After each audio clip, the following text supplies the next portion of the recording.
Hi there, you're listening to Unnatural Selection, the show about easy type stuff and things. My name is George. My name is Tom. And my name is Adam. And with our powers combined, we are Unnatural Selection. Make sure you visit us at our salubrious home on the web, unnaturalshow.com. That intro was a journey because what the listeners don't know is 4 seconds before hitting record, we're like, how you doing, George? Yeah, it's like, hey, George, you sound a bit tired and like, you've had a big day. I'm sorry we're doing this so late. And you're like, that's fine. Recording it was like, shut the fuck up.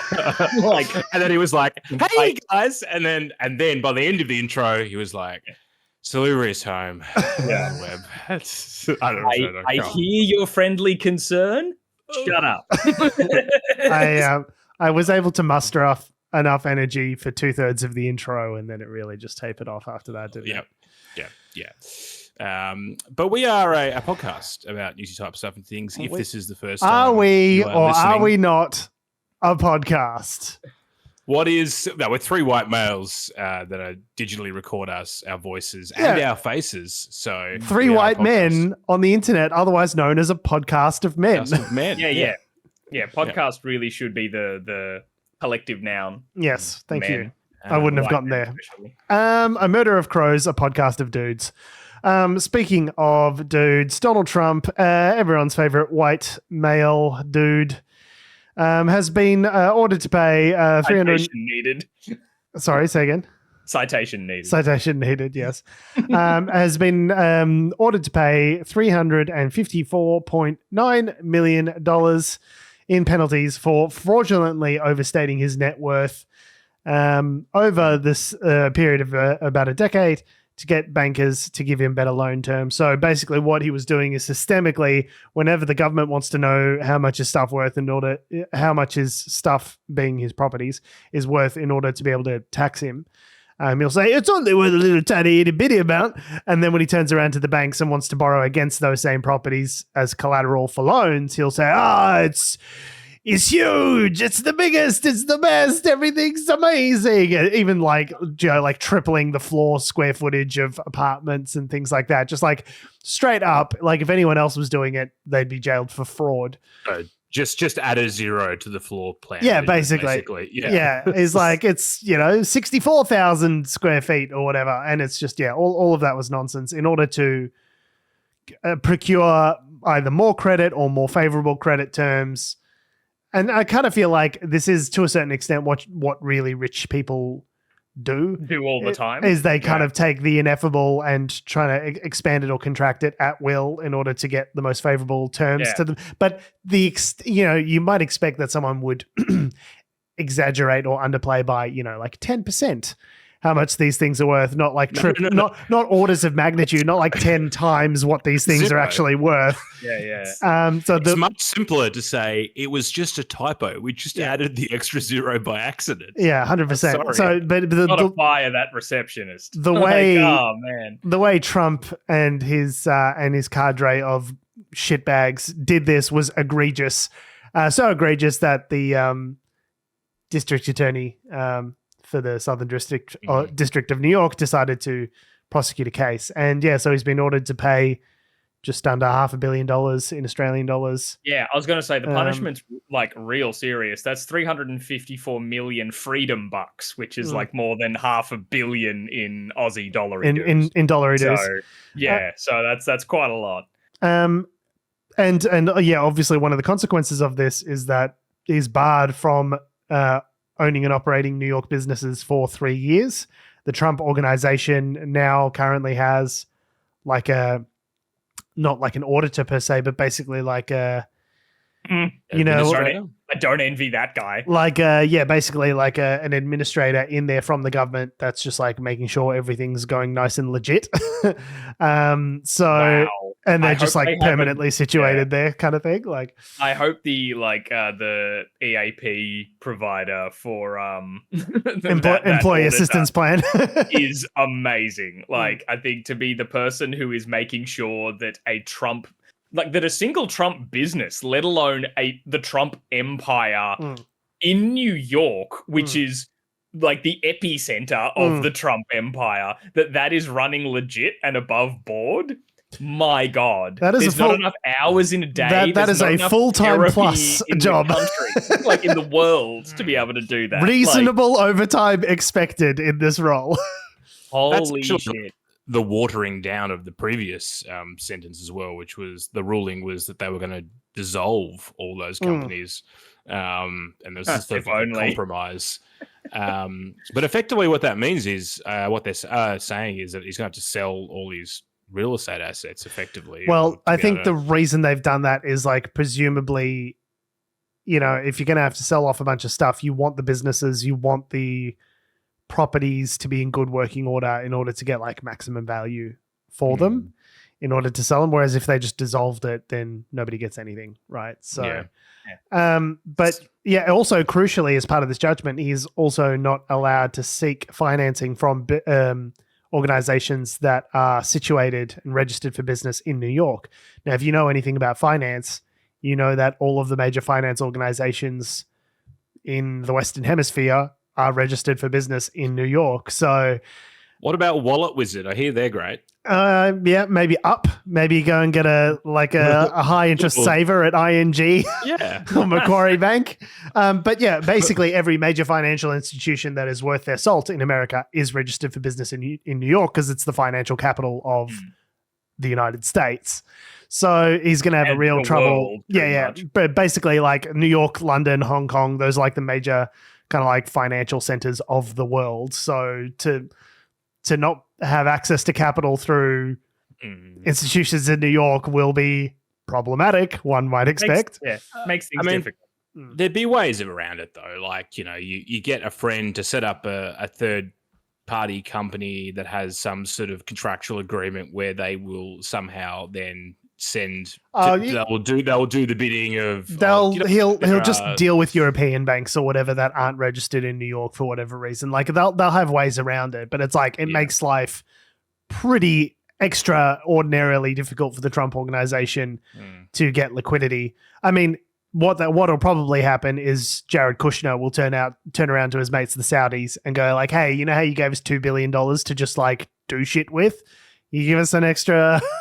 Yeah, you got anything else for Daddy in that big oil bag you got there? Yeah, what's going on? $2 billion to quote unquote fix the Middle East. I love there's an extra aspect of this that I find quite satisfying, which is that it's not only like Donald Trump that's getting kicked with this, but his two adult sons, Don Jr. and Eric, who this article in the ABC will be linked in the show notes. You can see this fantastic photo of the two douche faces themselves in their matching suits and ties, like they're in the exact same outfit and just standing there with Eric just being his sort of face staring at the camera because there's nothing going on between those ears. Yeah, not a single brain cell bouncing around in either of those heads. Just absolute goons, aren't they? Yeah, they just and wearing the matching suit and ties.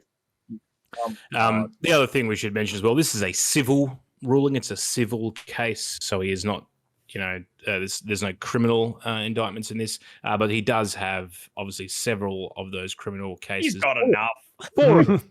That are coming up, including one in New York related to the hush money payments. Now I didn't post this in the rundown, but there has been some movement on the Letitia James case in Georgia. I don't know if you guys heard about this at all. Where is this where I need you to find X amount of votes situation? Yes, that's that case in Georgia. Sorry, this is the Letitia James case. The case that I'm referring to is the Fonnie Willis case in Georgia, which is I need you to find me 11,000 votes, right? That one? Yeah. So it turns out Fonnie Willis has been or was engaged in a sexual relationship with a special prosecutor that she appointed. And then he was buying her plane tickets and they were like traveling together. And then she says she paid him back in cash. So it was like a couple of days of like really intense testimony at this trial over, potentially precluding Fonnie Willis from operating this case due to like conflict of interest and bias and things like that. So lots of explosive testimony happened there this week, which is like, I kind of feel like if there were one case, a single case in history during which you should not be fucking one of your subordinates, this is the case. Like, Yeah, I really do one. think there should be like, hi, welcome to prosecuting Donald Trump. It's your first day. You may not know what you're doing. Things not to do are accept money from your subordinates. Fuck your subordinates. Like, it's like your day one. You know how they do those trainings at work, the little modules where they teach you how not to sexually assault people. Every prosecutor that's considering bringing a case against Trump needs a refresher on that, because I really think you're fucking this up. Kill the whole thing, right? Like the Republicans will just be fucking. What's what I'm looking for? They'll just indignatious. Is that the word I'm looking for? With rage? It's not. I don't know. Indignant. Indignant with rage. Incandescent with rage. Yes. With rage. That's probably the way of putting it. Incandescent with rage at this news, because it's just and they'll never let conspiracy. It go. They'll never let it go. Like, that's just what they do. They, it's the same as like, Obama wore a khaki suit once, like, and they just never let it go. It's so funny because it's like, of the kinds of corruption that you could engage in with a case, it's such like a not. Like, I get it. Like, we're both prosecuting Donald Trump. Like, that would get me all juiced up. Like, I get it. But it's like... Yeah, hang on. Are you saying, George, nothing turns you on more than if you were jailing Donald Trump against Donald Trump? Like, you're not guaranteeing jailing him. You're running the case where you have to sort through the testimony and the bullshit, and you'd have to talk to Trump. I'm not saying I would be. I'm not saying I would be talk to him. tumescent for periods longer than 4 hours, in which case I would need to consult my doctor. But like, yes, I was going to say, if your erection lasts any longer than that, yeah. I'm saying it would be one of the top. Like the idea of jailing Donald Trump, that'd get. It's in the top 10. Let's say. It's one of the things that would get me going. If aphrodisiac, sort of a mental aphrodisiac. Yeah. It's the equivalent of oysters. Aphrodisiac? Afro, as in the hair. Like a fantastic aphrodisiac. Yeah, no, you're absolutely right, George. If I was prosecuting that case, but it's more like it's the moment the ruling comes in. Like when it comes in to be like, and guilty, going to jail for forever, and they'll be like slamming a book on his testicles every 4 hours of the day as punishment.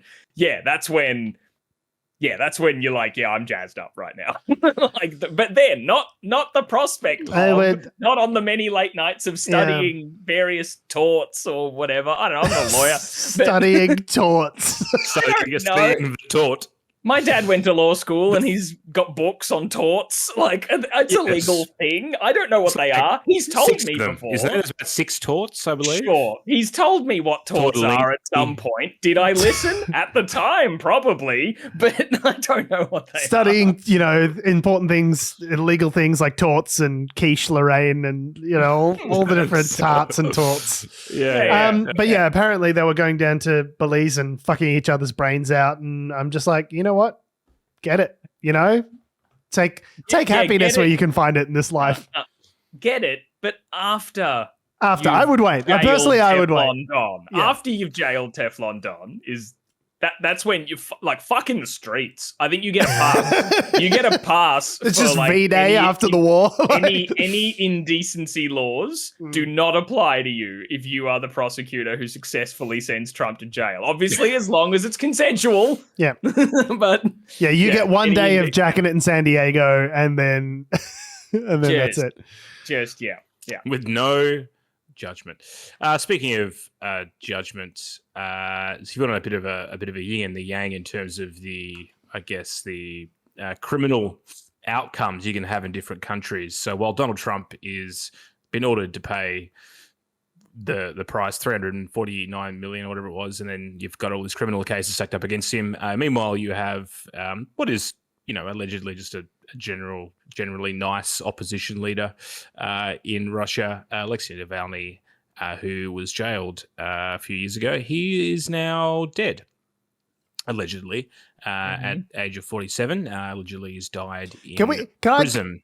Can I just say, can we use a little bit more active language rather than the passive language of like, he turned up dead at 47. Vladimir Putin had Alexei Navalny killed. Well, yeah. I guess it's the thing of we don't know how he died is I guess the thing. Like, or at least not from any source. How'd he die? Too many cuddles. That's how he died. Yeah, in a Russian gulag at the age of 47. You know how normally just, strapping young, healthy men just drop dead out of nowhere in Russian prisons? Yeah, that's normal. Yeah, because that's the thing. The only sort of details that I've seen come out of anywhere is because it's coming out of, obviously, the Russian government, who weren't fans of this dude, but just saying that, after a walk in this Arctic Circle prison, he felt faint and died. And that's the details we have. But it's like, okay. But it's the best case scenario. The best case scenario is that living in an Arctic Circle Russian gulag is not good for your health, and you can just drop dead. So the very act of sending him there means the Russian government had him killed. Or worst case scenario, he had what'd you say ages ago, Adam? You had a tasty shot of Novichok, and Novichok tea. I think that's a George one. Just done. Fucking hell. Resigned from a very cold height. Unfortunately, he was not rescued from the gulag like so many Call of Duty players. Oh, yeah. Oh, you mean from Warzone, right? I forget that there's a gulag that they fight in. Yeah. So if you don't know who Alexei Navalny was, he wasn't actually the head of any sort of political party. When they say opposition leader, he was simply probably the biggest figurehead, shall we say, or personality that was challenging or, willing to speak up to Putin's authority in Russia for a number of years. Of course, he came to sort of fame when he was poisoned a couple of years ago. I think they got him out to Germany. And then the Germans treated him. He was sort of nursed back to health.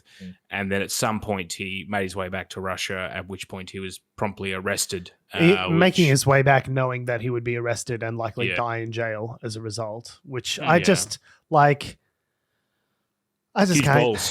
get my head around that, man. Like in all seriousness, I know this is a jokey podcast and all, but just immensely sad that someone who was a proponent of democracy and uncovering corruption, the amount of balls that it would take to go back to your home, to not just be a leader in exile or, to go back knowing that you're going to be arrested and probably die in prison as a result, to go back to the country of the man who has nearly successfully tried to kill you a number of times. I just can't imagine the balls that it would take to do. I just can't imagine that. Trying to dethrone an autocrat meant more to him than his own safety. And there were protests. It's brave and it's noble. And it got him killed. It's real grim. It took a couple of years, but it's sort of, I guess that's how it's played out. So I think his relatives and his lawyers are still making their way to the jail, that was the extra part. Yeah, that's the extra part that triggered my conspiracy theory brain of people allied with Navalny were saying we have not been able to verify ourselves that he's dead. Our lawyers are heading to the Arctic Circle gulag to do an investigation or whatever. I was like, oh no, if they just said, he died in the Arctic Circle, those conditions, they can be pretty lethal, but he's dead. People stop thinking and looking for him, please, while we torture him forever off the grid. They would for a sick, twisted satisfaction. Whether it was they've deliberately gone out of their way to kill him now, or he's died as a result of his conveniently died. His previous poisonings, or whatever it is, Vladimir Putin killed him. Yeah, and he is it doesn't advantage them, the Russian government, to cop all of the international flack for him dying if he hasn't actually died. You know what I mean? So... Well, doesn't it in the sense of their whole thing of, every person they've ever poisoned or taken out, they want people to know. They want people to know, but they want plausible deniability. Yeah. Right. So it's they've still technically got it. I mean, he died in jail. Putin doesn't in your prison jails. system. Yeah. Okay. And you sent him to the Arctic Circle. I don't know. I'd probably die of something up in the Arctic Circle. I believe he's dead. and whether it was like a deliberate order or the second order effects of him being poisoned and stuff previously. Like it's Vladimir Putin's fault that he's dead. And 100%. Yeah.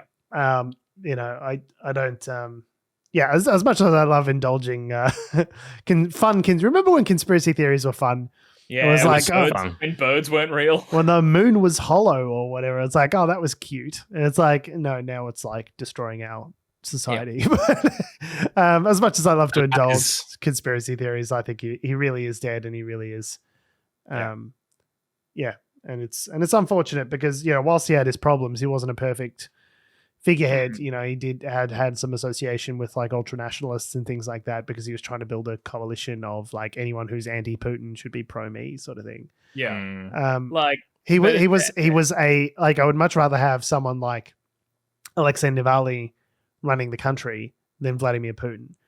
Like, again, people go, oh, he didn't have enough in the way of policies. So he's like, well, I wish I had the luxury of having policies. Like, mainly now at this stage, I'm just anti-corruption, and unwinding this whole sort of corporate cronyism, oligarchy situation that we've got. I like asking me about the environment, like when I'm president, you know what I mean? Like, but George, haven't you seen the Tucker Carlson interview? Putin's just a student of history who's just been wronged by the West. He's been trying to bring everyone together, but the West it was all the West's fault. Stop! You're giving me an aneurysm. Stop it. The whole Tucker Carlson journalist extraordinaire who didn't even bring up Alexei Navalny in his 2-hour fucking hand job of a fucking interview. Like, I mean, really, just it's sad. It's disgusting. Have you also seen like complete sidebar, nothing to do with the Russian government? I'll allow it, but watch yourself, McCoy. But watch myself. Of Tucker Carlson like just having clips from Russia being like, oh my God, like, do you see this at the Russian airport? It's a trolley and you put a ruble or whatever it is, like you put a ruble in it and it unlinks and I get the trolley. And when I link it back up, I get my ruble back. So having the trolley's free, but there's incentive to return it. This is amazing. I'm like, have you been to a supermarket in the past 30 years, you fuckhead?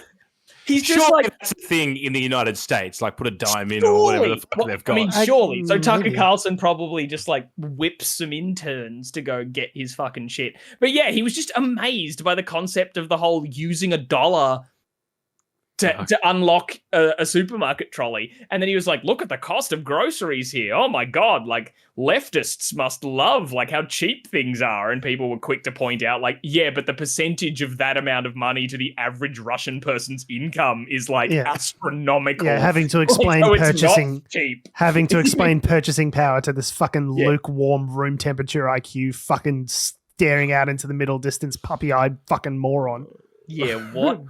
He's such a fucking idiot. And yeah, him doing that interview with Putin, I'm like, what are you doing? Like, do you think you're gonna gotcha him?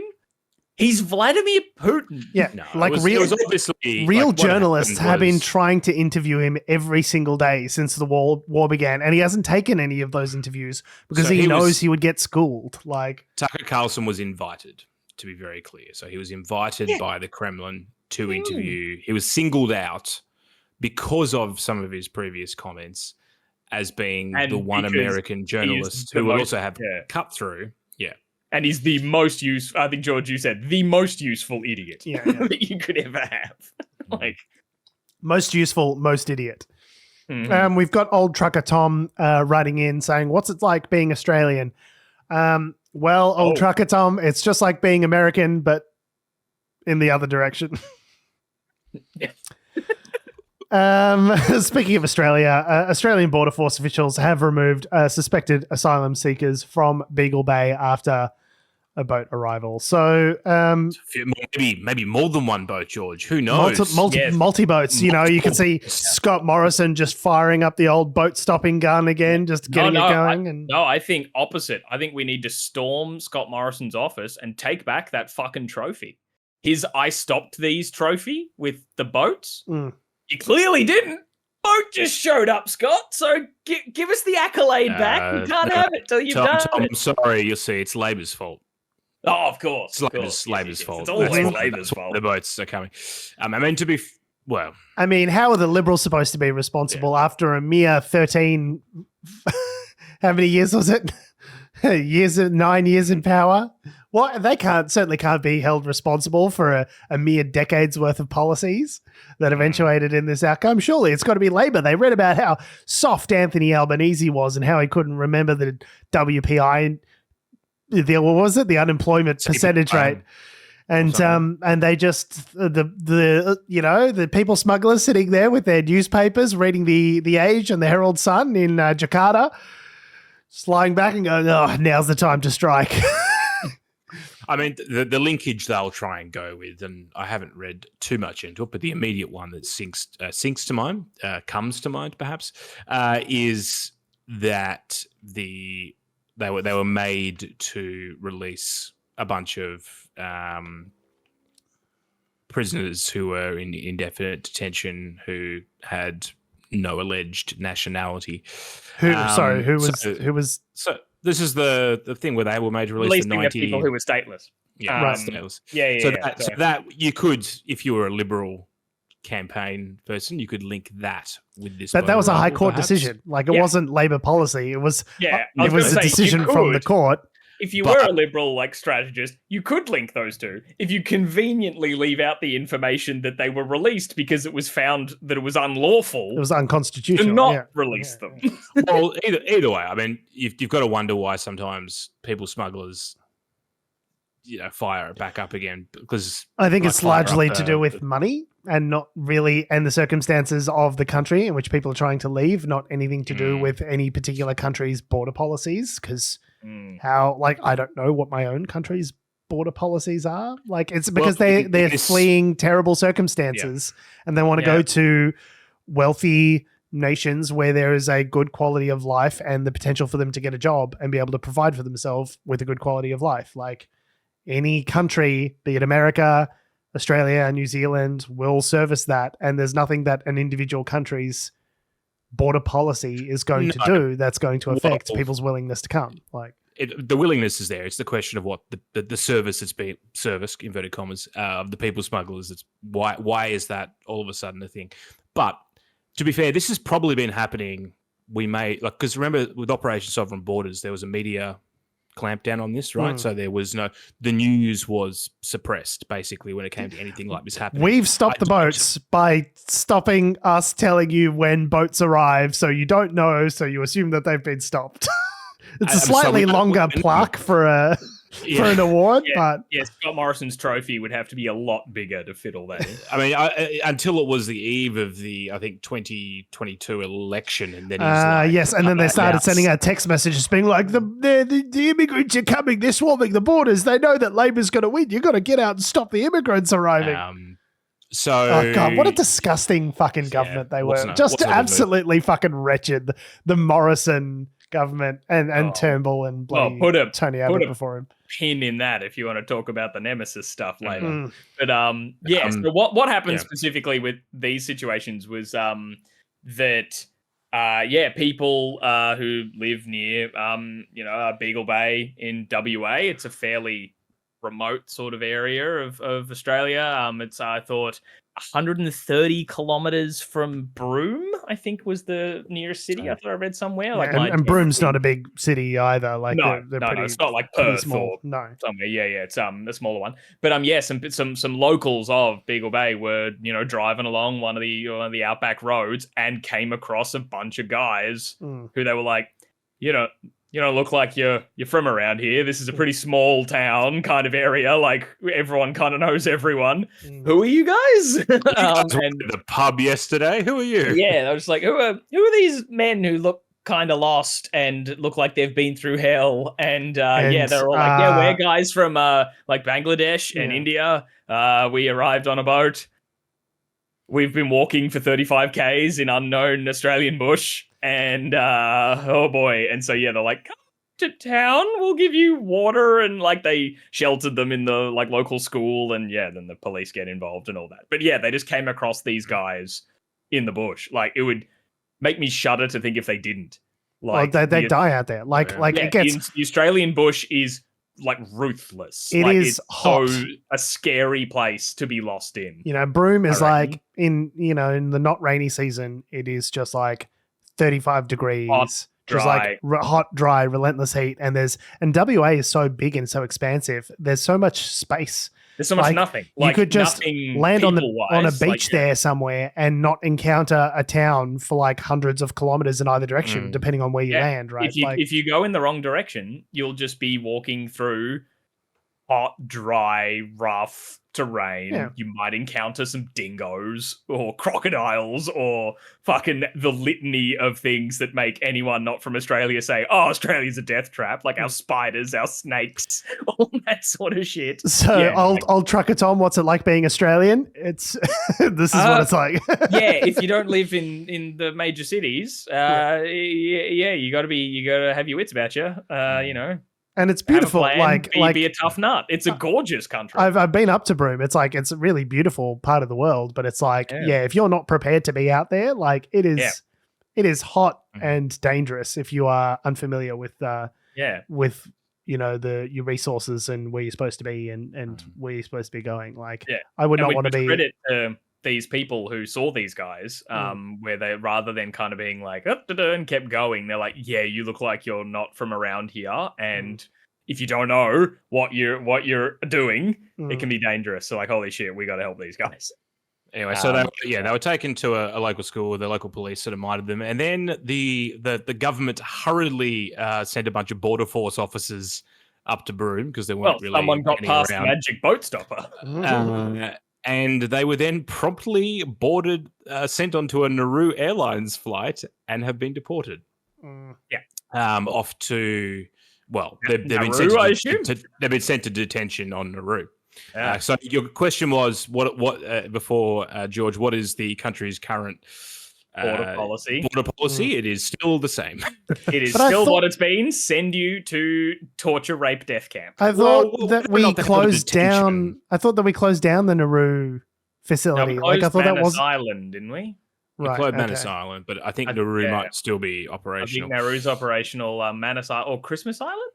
One of Christmas them. Yes, Island's a different one. Oh, right, yeah. So, no, I think you're right, George. They did close down one of them, but no, I think Nauru is still anyway, operational. The formal agreement, obviously, which is in place, which is that we will give you our human, I thought it wasn't legal, though, if they'd made landfall on Australian soil, to just like pack them up on a plane and send them out to Nauru, which is not necessarily like because Christmas Island is still technically like people will land. They used to land boats on Christmas Island every 20 minutes. That was why we're in the situation in the first place, and that's technically an Australian territory. So I guess that would count the same as the mainland. But yeah, I mean this goes to show, right? The government's successive policy over the last 20 years. It started in the Howard era, has been successful because we don't quite know what the rules are. We don't quite know. And journalists are gagged and can't go to these places freely and talk about them because they're all sort of shut up and securitized. And anyone who could tell them about them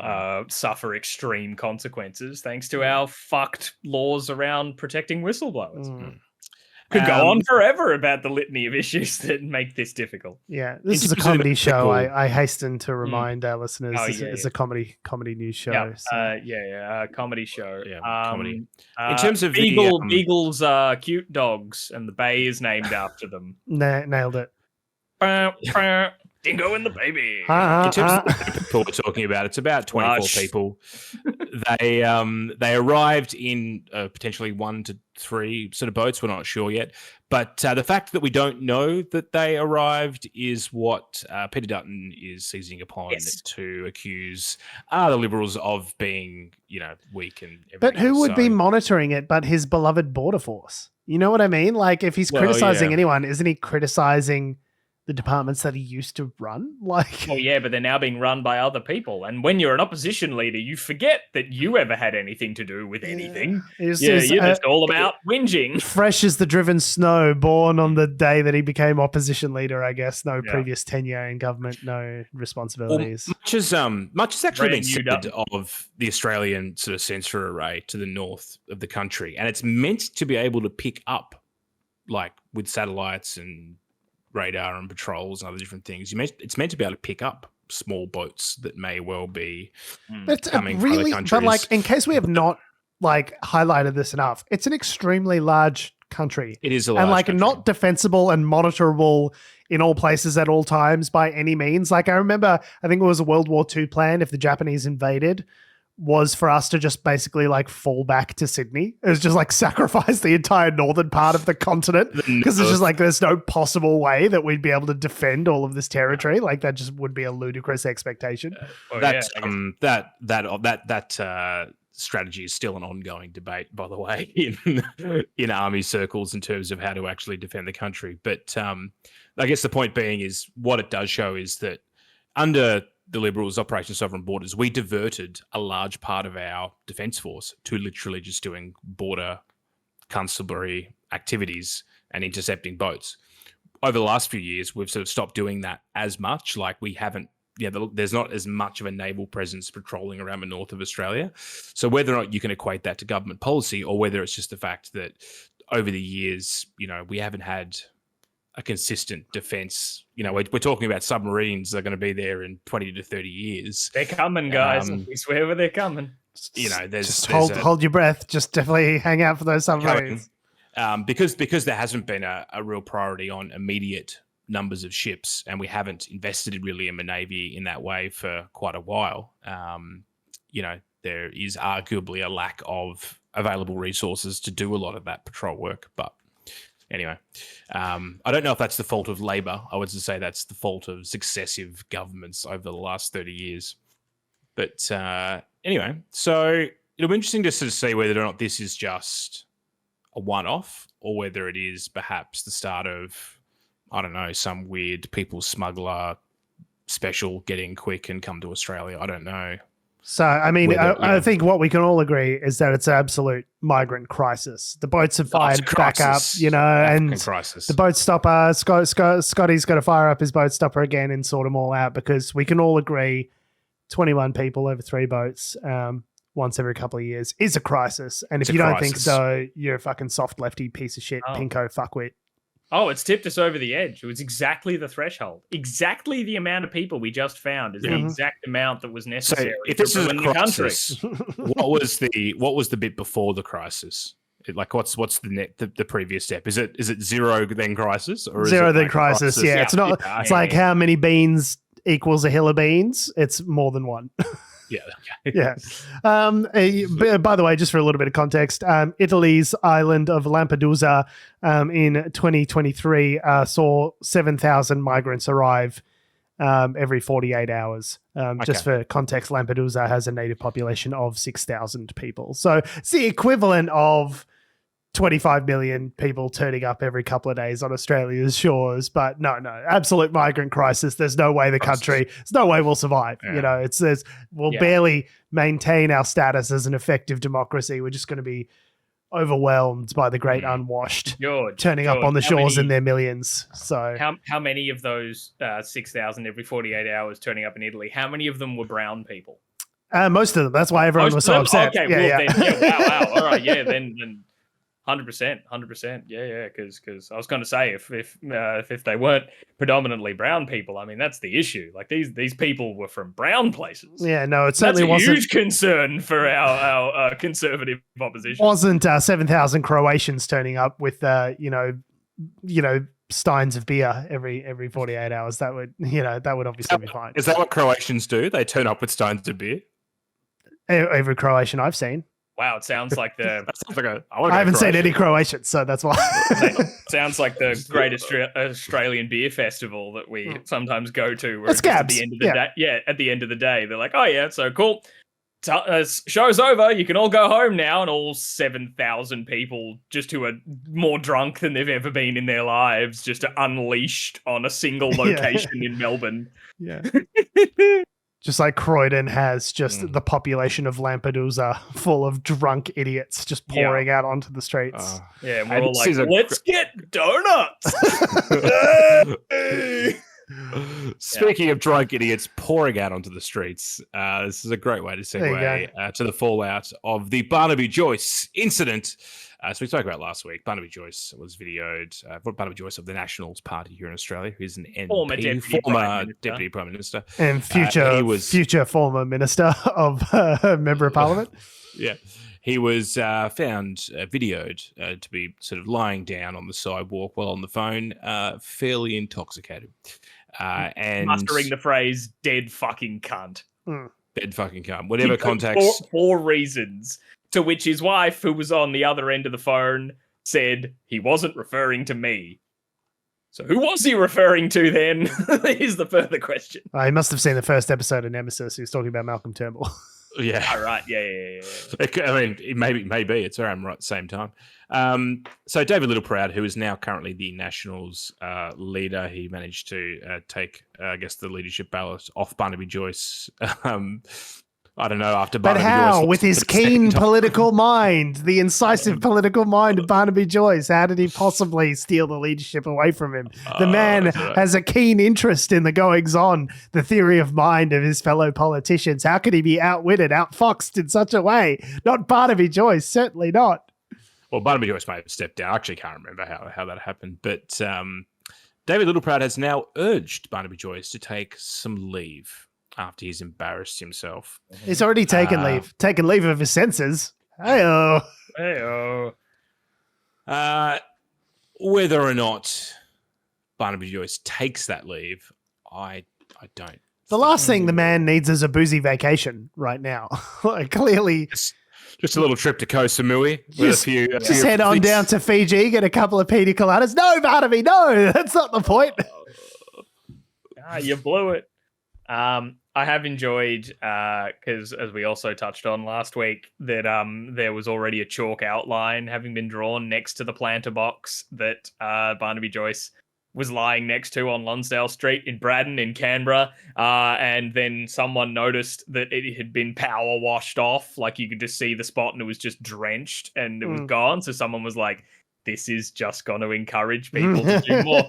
I give it a day. And then they followed up the next day to be like, there it is. And someone had put up like a sign with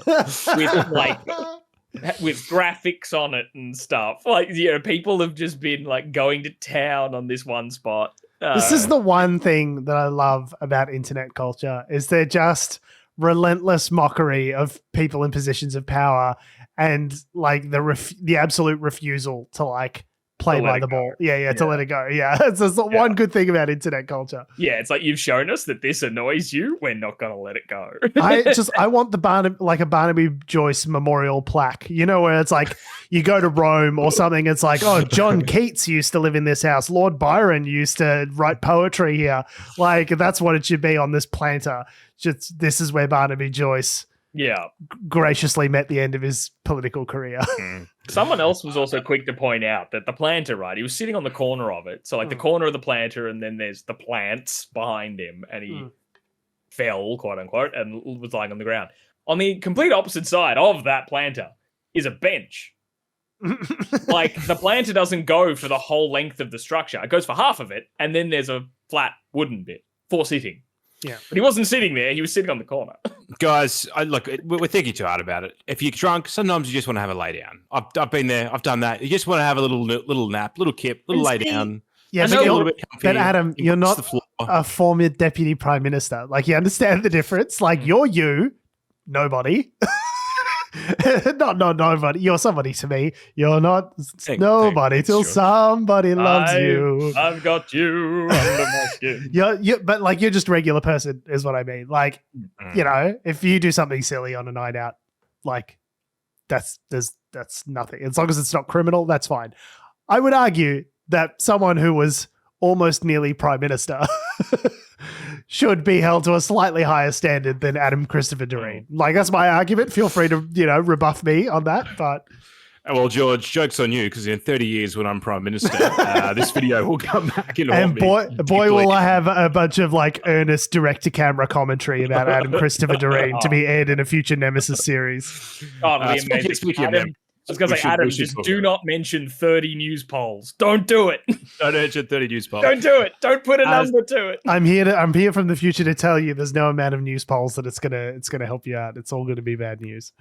So if you're in Australia, it is worth seeking out and watching the TV show, three-parter docu-series called Nemesis. It is a chronicle of the 9 years of former Liberal government under the Abbott, Turnbull and Morrison governments. That's right, there were three of them. And let me tell you, it was spicy. It was, now George hasn't seen all of it. George has seen the first episode. Tom and I have watched it through. They're an hour and a half each, and they go through each Prime Minister. If you got 4.5 hours to kill, it's yeah. And it goes to show that, look, there was a lot of messy bitching happening. There will be no sniping. There will be no white anting. There will be no backgrounding. That's what Tony Abbott said. Unfortunately, Tony Abbott's not in the series, which, like, come on, man. Come on, you fucking coward. Like, if Scott Morrison can be willing to front these guys. Yeah, why can't you have the same level of, pathological lying and self-delusion as Scott Morrison? Get in there, Tony. You can do it, mate. You can win these journalists over. You can do it, buddy. You're smart enough. They interviewed each. I watched there was a making of episode as well with Lee Sales, and I was like, oh, this is a bit rich. But apparently they interviewed each Prime Minister for like 8 hours each. Yeah. They did them last, and they did them they must have been last because they're often asking Turnbull and Scott Morrison. They ask them directly about something you've heard in an interview, responding to someone else. Yeah. So clearly they've gathered everyone else's view of what happened in whatever part of the 9 years they're talking about, and then they put that to the PM themselves and get their response. My favorite part of it is that, and they do this for each of them, and also for Barnaby Joyce, I think, and Peter Dutton. But that they play their little word game where they ask every single person that they interview, if you what's the first word that springs to mind when I say Malcolm Turnbull or Scott Morrison, and you get all the answers. And then for Turnbull and Morrison, they then say, all right, so we asked everyone for what's the word. And they go, it's like, these are some of the words you got. So I don't think they tell them who said them, but they give them the list. And it's great to see them be like, ooh. That's helpful. Like, oh, okay. Which is great. I was talking about it with my partner after we finished it. And I find these kinds of docos really fascinating in that the way in which they remind you that all these politicians are people, when the statesmanliness has gone and they are just talking about, like, this is how I felt, this is what I was thinking at the time, I can't believe X did this, I can't believe Y said that, all those sorts of parts, and the sense of humor they have about it all is like, oh yeah, you are all just people. It's a workplace. It's a workplace, but everything we see leading up to that is always them. The Office theme going over all these different shots of it's just such a workplace, and then hearing the way that they're backstabbing each other is all just absolutely delicious, and I love it. My favorite was Warren Entsch, who's a Queensland senator or member of parliament. His arc in all three of them, I was like, I've barely heard of this guy, and this is tragic. He's been there for like 20 years, though. Yeah. But he was like, he would have moments of like raw honesty and like, oh, that's, a really insightful sort of comment, Warren. And then he would go and then it turns out when Malcolm Turnbull got spilled, he was like, no, I'm not going to sign this letter, but if he needed 43 signatures. Yeah, they needed. Yeah, the context around that was that it would have been the second spill. Like they had one spill, Turnbull won it. It was the spill he called as his like political strategy of like, oh, they're going to call a spill on me. I'll take the narrative and I'll call it now, and then I'll win. And then they can't call another one, can they? But then they said, no, we need another party room meeting to do it. And he's like, well, you guys have to agree to do a party room. And most people were saying no, but he said like, I think it was you had to get the majority. So he's like, the minimum majority you would need for me to call the party room again is if you can get 43 people to sign a petition that you will call another party room, I'll call it. So yeah, Dutton and his cronies then just start calling around everyone to be like, fucking sign the form so we can have another fucking room, you fucking piece of shit. And this is the thing as well, is that you realize like, there was apparently people were being like all the whips and all the people like trying to all the people like coerce people into doing it. Yeah. Absolute coercion. And what do you think a whip is, Adam? What do you think a whip is? And then Andrew Hastie, who's still in Parliament, was like, yeah, it was absolutely shocking the way everyone was behaving. Oh, shut up, Andrew. Interview, and he's like, yeah, and I was getting people to sign the thing, and we were in the room, getting the numbers up, and I was like, you just did the thing that you said you were. You did this. You're the person you're complaining about. You did this. You were part of this. What are you talking about? And to get back to Warren Inch, he was like, okay. So I'm not going to sign your thing, but if you get 42 signatures, come back and I'll be the 43rd. I won't be any other than the last one. I'll be the last trigger.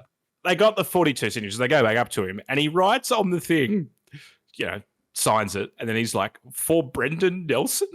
Brendan Nelson was the person that Malcolm Turnbull to become the Liberal leader while they were in opposition in 2000. The first time round. Yeah. So Turnbull got ousted, and then Tony Abbott got back in, and then Turnbull got back in again. Anyway, it was 3 things removed. I'm like, meanwhile, at this point, Brendan Nelson's probably on a 200K salary, being at that point he was the head of the Australian War Memorial. He'd just been the ambassador to NATO.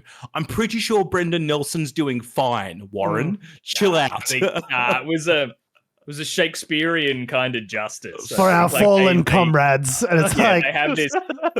Well, I think was he also the one that said in the interview, if you take by the sword, you die by the sword, or something like that. It's this is what goes around comes around. So Shakespearean. It's so over the top. I love it. It's like our own personal Macbeth or Coriolanus. It's so fun. What all this makes me think is if they're spending all this time fucking around and whipping votes and trying to depose each other, and when is the actual work being done? Work getting done, George. It's not the work of legislating. Do you guys remember that you're representatives of the people? You're trying to pass legislation for, and that's what some of them say. Not to give too many spoilers for you, George, when you get to the later parts, but when I think for the Turnbull spill, while all those rumblings were going on, they closed Parliament. In the middle of sitting, they were like, we call for an adjournment. And so then this time when we'd normally be doing our fucking jobs, we'd like to stop, please, because the Liberal Party has some shit to sort out. And he has to sit in a fucking room and count votes. It's very important that Andrew Hastie does that. What other job can you do that, by the way? It's just this great footage of Adam Bant leaving Parliament with his trundle luggage, because he's like, all right, well, back to Melbourne, I guess, because we're not fucking doing our jobs anymore, looking grumpy. But then one of the Liberal members, he used to be a tennis player. Is he John Andrew? No. I know the one you're talking about. I can't remember his name. But he's a former tennis player, and then he became a politician and all that as well. So he was like, and I was always talking to Anthony and saying, I've been always meaning to coach you in some tennis. Let's play some rounds of tennis. So then there's this footage of him and Anthony Albanese in their tennis gear with the rackets leaving Parliament being like, yeah, we're going to go play some tennis. And you're what the fuck? They're just clowns, all of them. Hundreds of thousands of dollars a piece, each one of them. Yeah. It is amazing, and hearing about all the backroom discussions that were going on, but if anything, it just further reminds I went through a journey watching it of you're watching the Abbott years and you're like, fuck, he was terrible.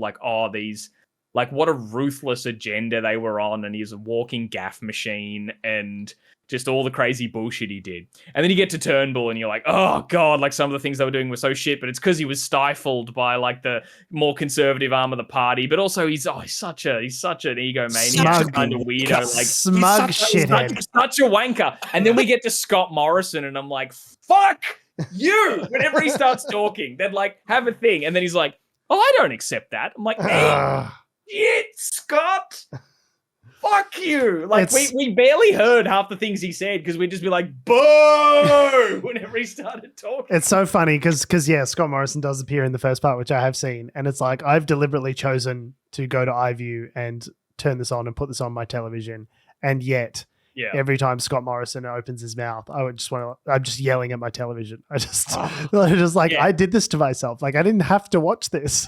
And it was just a constant, like, always something happens and we're like, oh, remember that. And then someone says something about it. Like, one of his colleagues will be like, I thought what Scott did was atrocious. Like, that was a big, like, blah, blah, blah, blah, blah. And then it goes to him and he's like, no, I don't accept that. See, I think that the blah, blah, blah, like, not shaking that man's hand. That man didn't shake my hand. Well, he's been through hell. He hasn't, like, of course, he's been, like, fighting fires all day. He's not in his right mind. Like, he was traumatized. Of course he didn't shake my hand. It wasn't an indictment on my prime ministership. I'm like, fuck you, cunt. Like, seriously. It's just, like, so close. He's so close to almost being able to exercise a modicum of human empathy. He's like so close to getting it. And he's like, but I'm great. So, like, it couldn't be about that. Yeah, it's like, no, I've never done anything wrong. Shut up, Scott, you suck.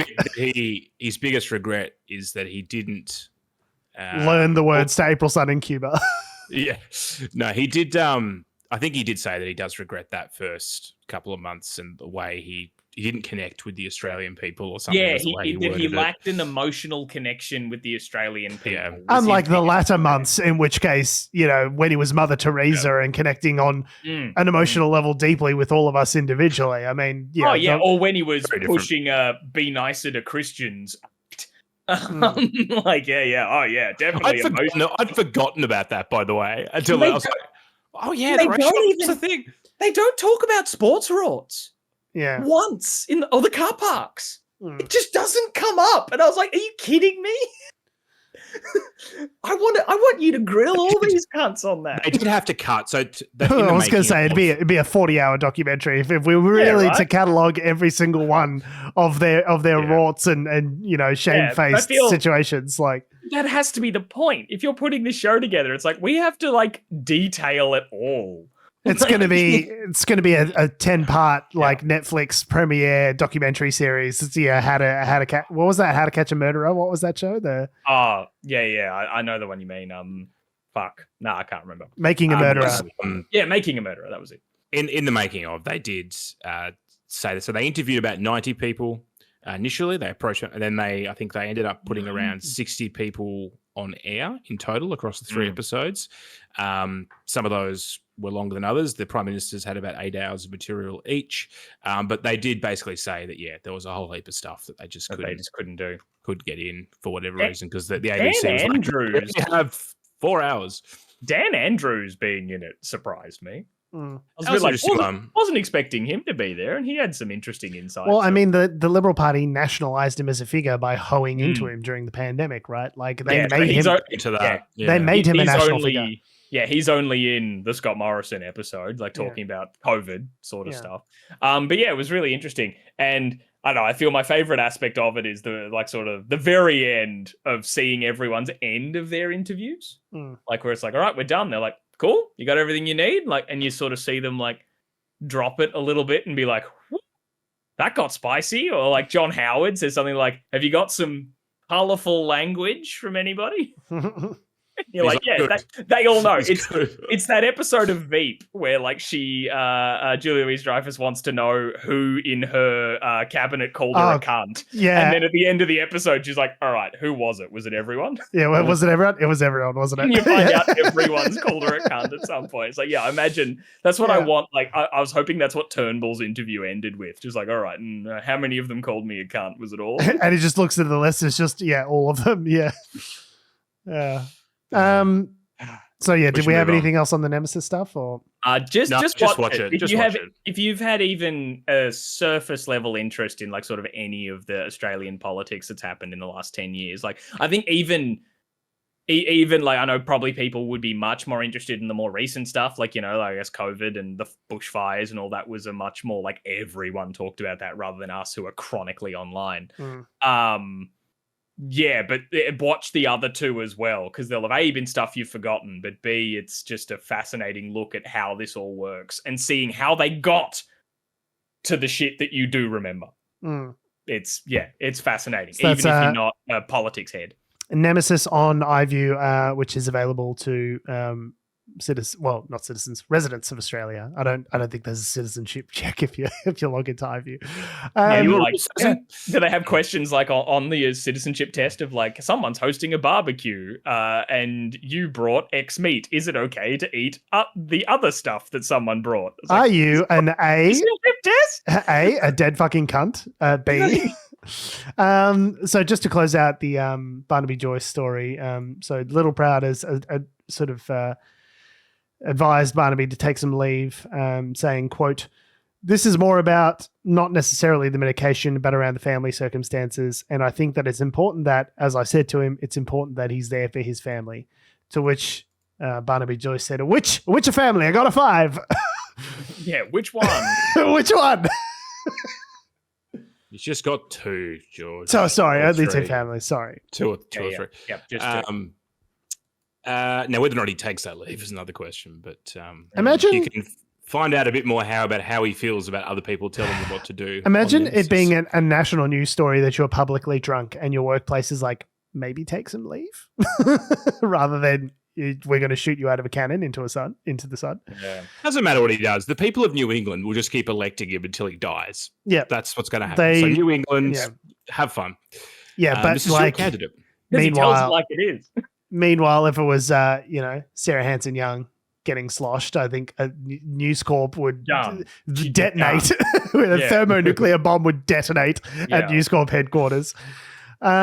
So, sticking on Australian news, unemployment has jumped quite sharply, passing the 4% mark with scarcely any jobs added in January. So, for those who have been following our exclusive coverage of the desolation of the Australian economy, you will note that the Reserve Bank of Australia has been cranking up interest rates over the last 13 meetings. They've decided to leave them on hold at the latest meeting. Next meeting's not until March 7th, I believe it was.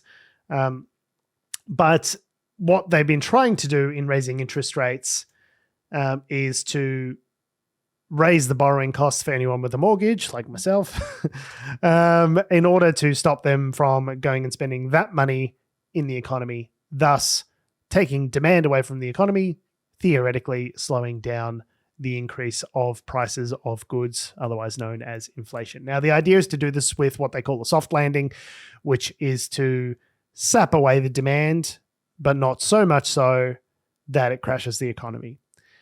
The idea of a soft landing is you take away the demand, but only just enough to stop inflation and not enough to crank up unemployment too much and cause a recession, right? But when you consider that only 500 jobs were created in the last cycle, it seems as though we may be heading away from the soft landing and maybe into more of a much harder landing if they do indeed decide to crash the economy. Nah, don't worry about it. Based on my economics degree, Christopher Doreen says, don't worry about it. They have been saying for ages that they want the unemployment rate to be around 4-ish%, right? Like having unemployment at 3% was never a government policy. Well, I mean, the unemployment rate is only relevant. Hang on. The unemployment rate is 9%. Let Adam finish his point, George, all right, before you jump in. God damn it. I'm just saying, it's not a stratospheric increase. It's only gone up 0.2%. Yeah, but generally, like the unemployment rate has been lowering over time, like consistently. And it's the first time in 2 years that it's increased rather than decreased, right? So for a rise like that, yes, it is a small amount, but for a rise like that to occur in that period, in such a small period of time, it is a sharp increase compared to what we were looking at before.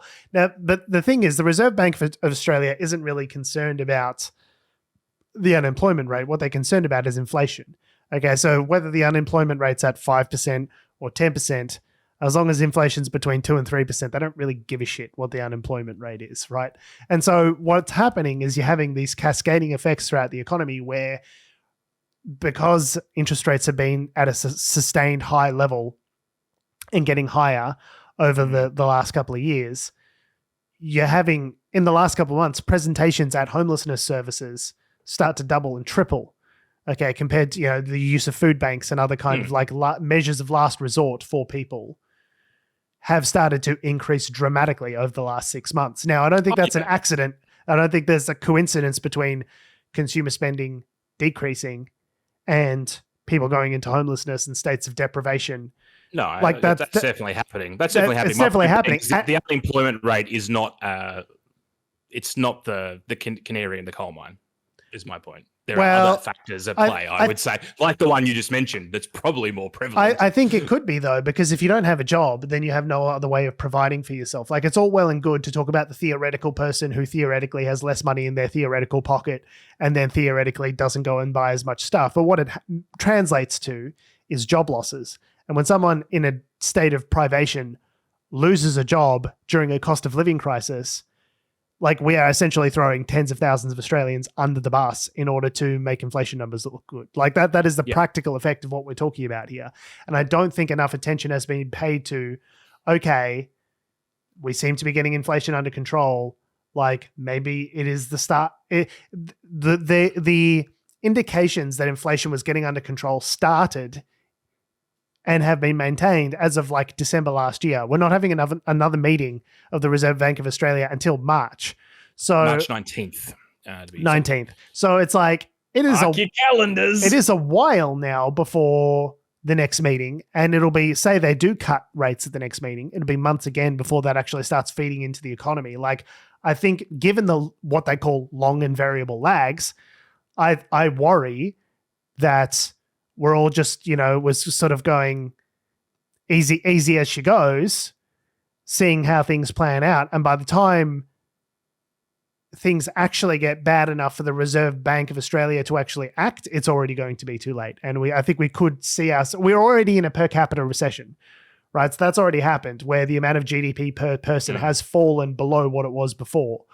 So, and the only reason we're not in a total recession is because we've had 500,000 people come into the country over the last, whatever, how many months.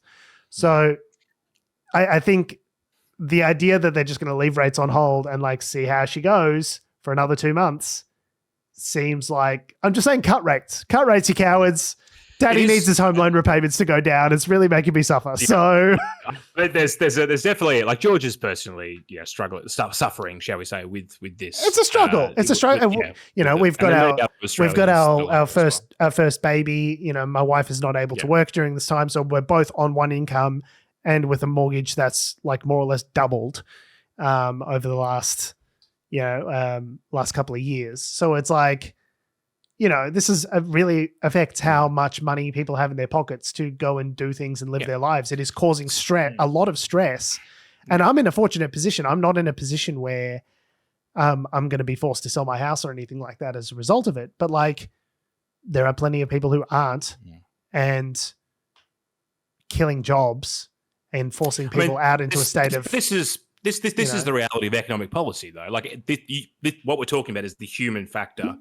That's what I'm saying. It's not just policy and it's numbers in a vacuum and a bunch of nerds jacking off over spreadsheets. Like, this is real life, real people's lives. And you're happy, as it seems, to throw tens of thousands of people under the bus in order to get what you want, which is the special number in the special range.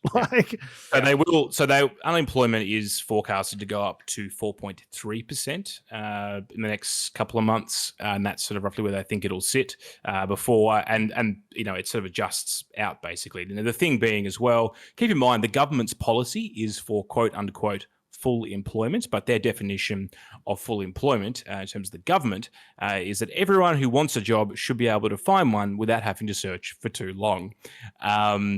Doesn't really talk about a specific number. Define too long. Yeah, and what about people who have permanently exited the workforce because they've been unable to find a job? Like, do those people count? Or like what happens with, like... There is some things with this... there was some stuff with this data where they were talking about people that were out of work, but that were potentially going to start looking for work, which was kind of fucking with the number a little bit. I'm not sure exactly what the whole situation is there. Afternoon. Yeah. I don't want to do my resume. God damn Next it. week, I promise. I guess that's the whole concept of like waiting till after Christmas to, potentially, or till the New Year's sort of properly started before you actually start looking, or before the kids are back at school, then I'll get a job or whatever it may be. But yeah, so it's a good question. Like, but by the time they do cut rates, will that be too late? Yes.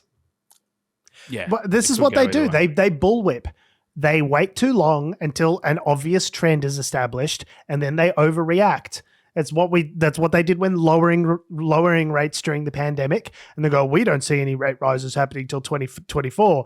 And what do? They spent all of 2022 and 2023 raising rates precipitously, and overcorrecting. This is what they do. They wait until it's too late, until it's obvious what they should do, and they go, oh, we should really do that, huh? That has happened a number of times over their tenure, but if it was Michelle Bullock or Philip Lowe before him, or, whatever his name was before him, they have a few mandates, right? And objectively, by all metrics, they're failing at all of them. And yet the head of the Reserve Bank of Australia makes $912,000 a year.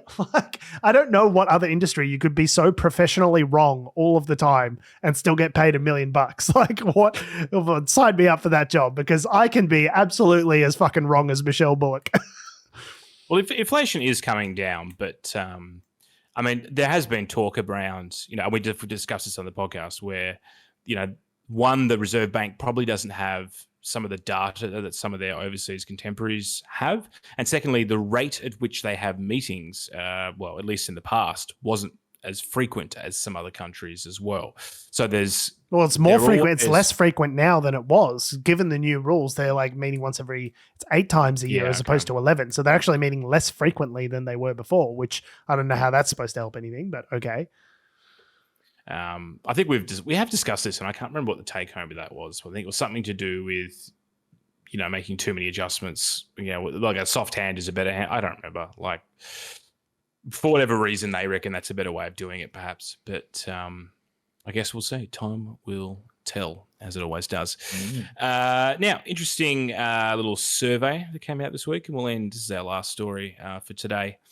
In that, apparently, there is a bit of a shift in the way people's political opinions are changing with age, from the way that most people would traditionally think about that. So what are we talking about here, George? Is this to do with I turn 60 and all of a sudden I love negative gearing? Is that what happens? Yeah, you just get an absolute hard-on for capital gains tax as soon as you cross the age of 35. Okay. It's this year, baby. This year. You're getting ready. There was a Australian election study released at the end of 2022, and there's been some reporting out on it. This is in light of former Australian celebrity, current wife of property mogul Holly Valance, criticizing lefty ideas.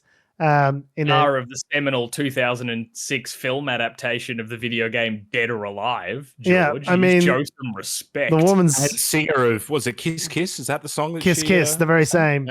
As we can say, an artist for the ages, a brilliant, generative artistic mind. An auteur on the same level as Sophia Coppola. Was it Sophia Coppola? Francis Ford Coppola is what I was going for. Oh, they're both pretty good. And others. So here's Holly Valance saying that basically when people get old and marry billionaires, they become conservative. Everyone starts off as a lefty and then wakes up at some point after you start making money, working, trying to run a business, trying to buy a home, and realize what crap ideas they all are, and then you go to the right. I just think the climate crisis, or lack of, is not a crisis. The air is better than when I was growing up. I used to stink walking down the street when I was growing up. I would say... Yes, as we all know, stinky air directly related to climate change. That's great, Holly. Thanks for that.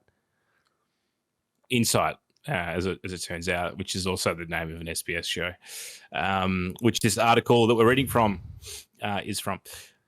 And that's kicked off a lot of discussion about that. But as we can see, the data from the Australian electoral study basically says the opposite, is that for at least, like, that has been the traditional wisdom, is people do tend to drift more conservative as they get older.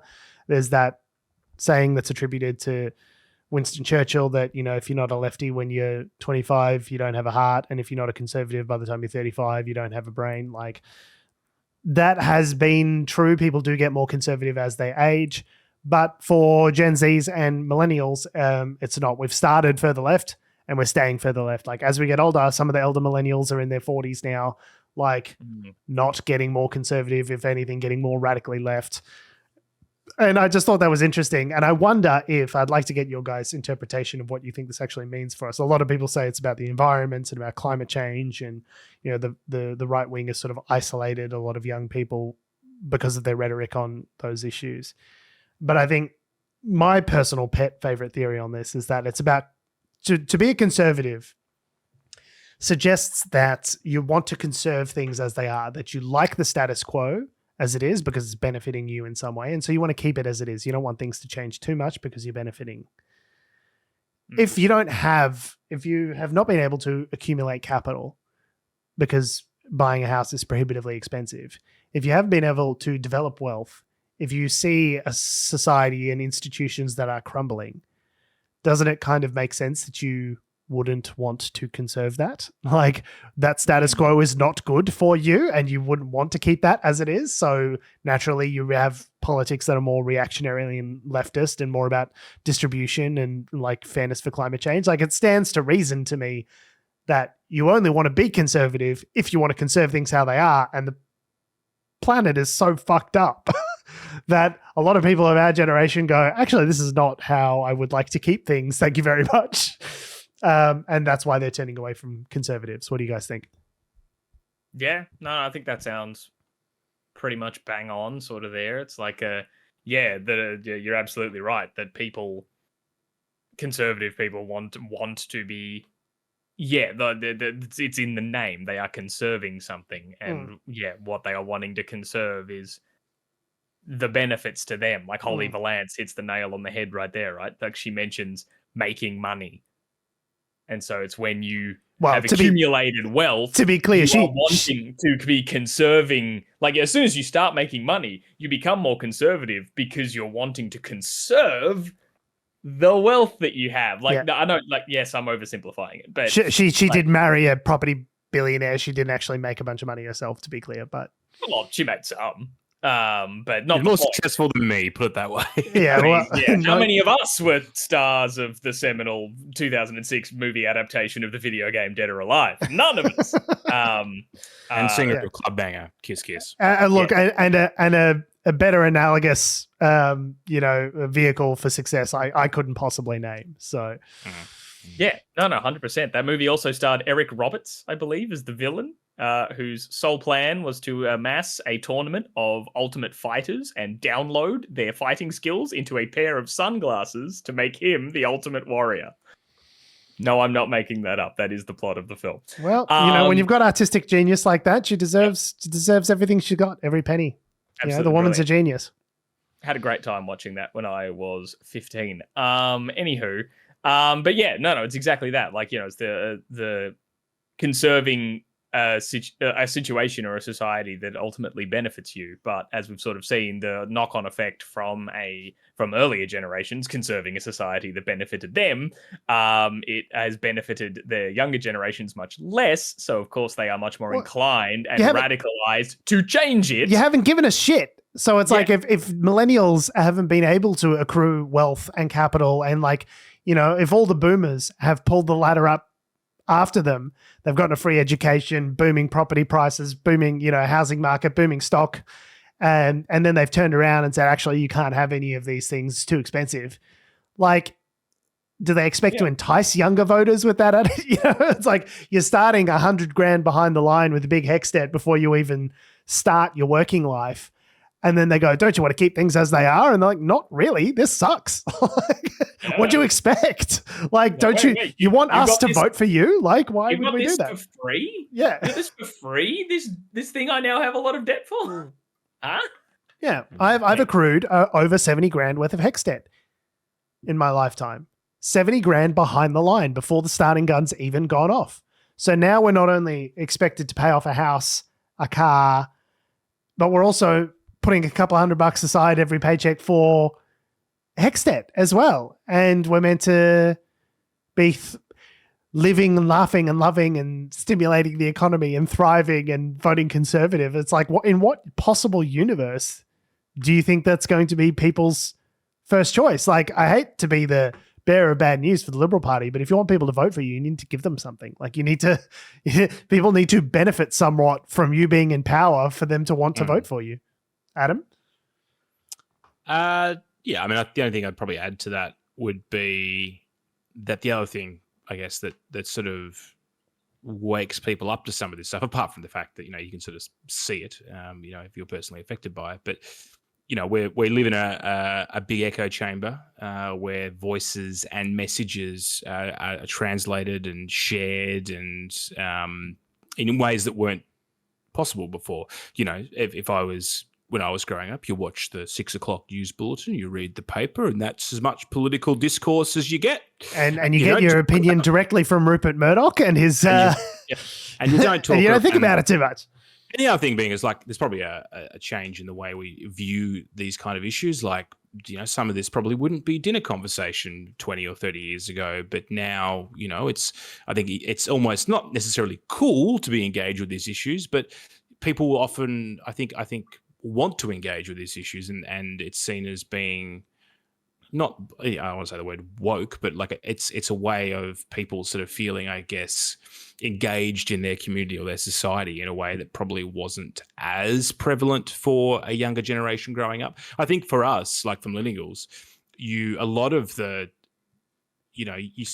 like a lot of like, the stuff people were railing against in their sort of 20s when we were sort of in our 10s and 15s and that kind of thing, it was more about fuck the man. It was like punk was a thing, right? Like where you've got like the emo bands like Blink-182 and stuff singing about I want to make my bed, and like it's all very PC shit.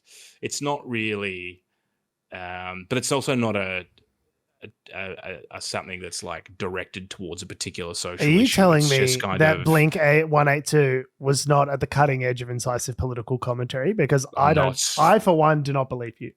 I don't think they were necessarily. I definitely think they are, because like we can talk about glaring overarching issues as much as we want, but really what truly matters are all the small things.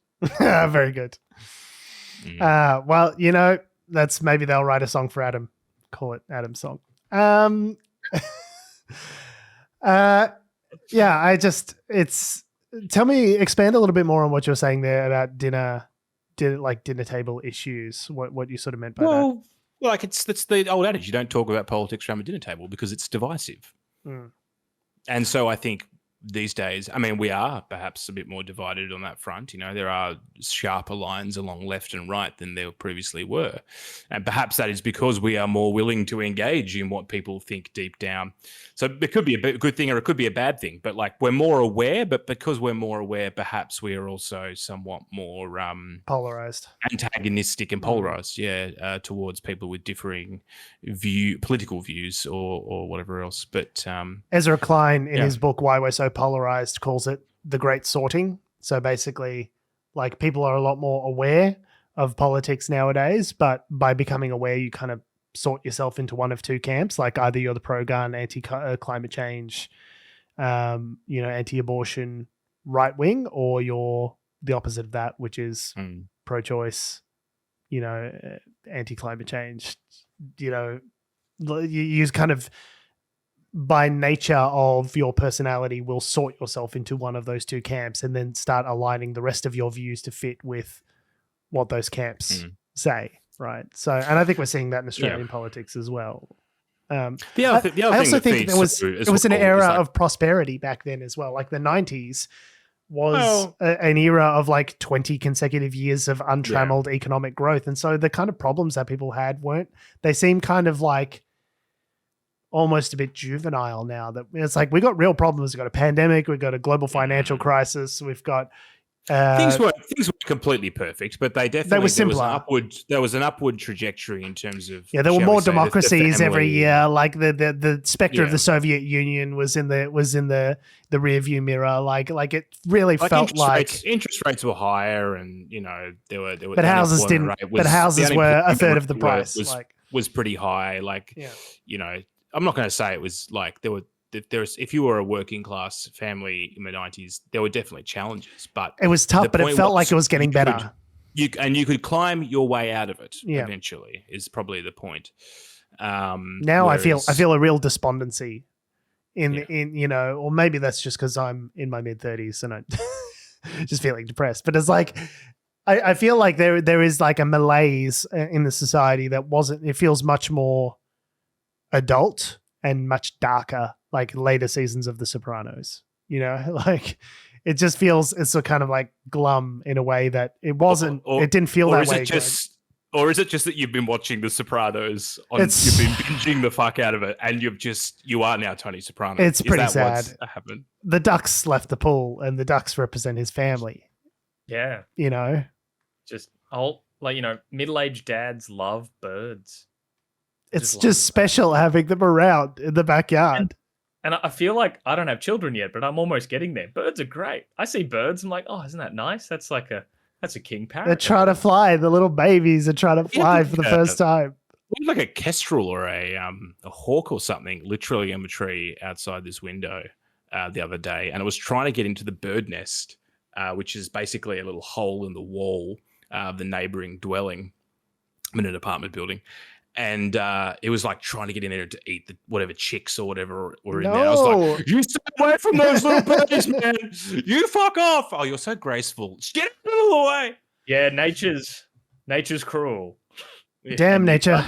You have to let it be sometimes. Damn nature, you scary. On that note, we have been, we are, and we always will be Unnatural Selection. Make sure you visit us at our salubrious home on the web, unnaturalshow.com. Make sure you follow us on all the bullshit social medias that have, do, or ever will exist at Unnatural Show. That's Facebook, Twitter, YouTube, Instagram, and motherflippin' TikTok. Make sure you follow me on Twitter and Instagram at George Tsipos. You can follow me on Twitter at Tom D. Heath. You can follow me down to the seat of New England, where I'll be contesting Barnaby Joyce's seat and therefore becoming head of the National Party and also then Prime Minister at some point. Oh, Adam, I'm here to give you... It's a long-term plan. I'm here to give you the largest in-kind contribution that anyone has ever given a candidate running for the seat of New England, and that is a case of 4X beer. Thanks for listening, guys. I'll take it. Thanks for listening, guys. I love your faces. We'll see you next week.